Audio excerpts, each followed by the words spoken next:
সুধী দর্শক শ্রোতা, আসসালামু আলাইকুম।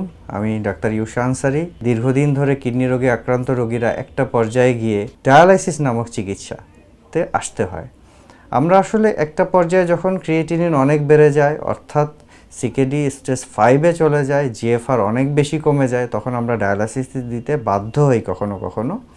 তো আমরা ডায়ালাইসিসের যে মডালিটিস আছে সেটি নিয়ে একটু কথা বলি। ডায়ালাইসিস হচ্ছে দু ধরনের, একটি হচ্ছে রক্তের ডায়ালাইসিস যেটা হচ্ছে হেমোডায়ালাইসিস, আর একটা হচ্ছে পেরিটোনিয়াল ডায়ালাইসিস বা সিএপিডি। তো দু ধরনের ডায়ালাইসিসই আমাদের দেশে অ্যাভেলেবল। দুই ধরনের ডায়ালাইসিসের ব্যাপারেই আমরা সাহায্য করতে পারি রোগীদেরকে।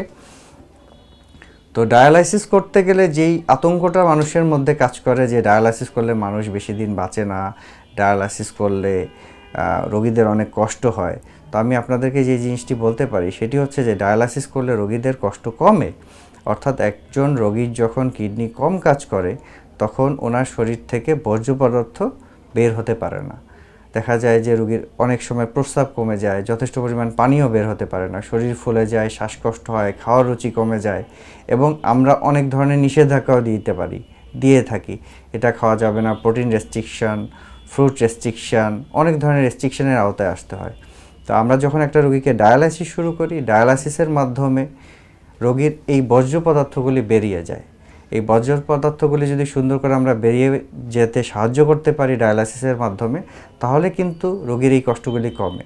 রোগীর শরীরের মধ্যে যে আপনার অতিরিক্ত পানি থাকে সেটি বের করে ফেলতে পারি আমরা ডায়ালাইসিসের মাধ্যমে। রোগীর শরীরে যে অ্যাসিড জমে যায় সেটিকে আমরা নিউট্রিলাইজ করতে পারি ডায়ালাইসিসের মাধ্যমে। কিছু রোগীর শরীরের মধ্যে লবণের অসমতা তৈরি হয়, সেটিও ডায়ালাইসিসের মাধ্যমে ঠিক হয়। ফলে রোগী ডায়ালাইসিস করলে একটি সুন্দর জীবনও পেতে পারে যদি ওনারা সুন্দরভাবে এই ডায়ালাইসিসটা চালিয়ে যেতে পারেন। ধন্যবাদ সবাইকে।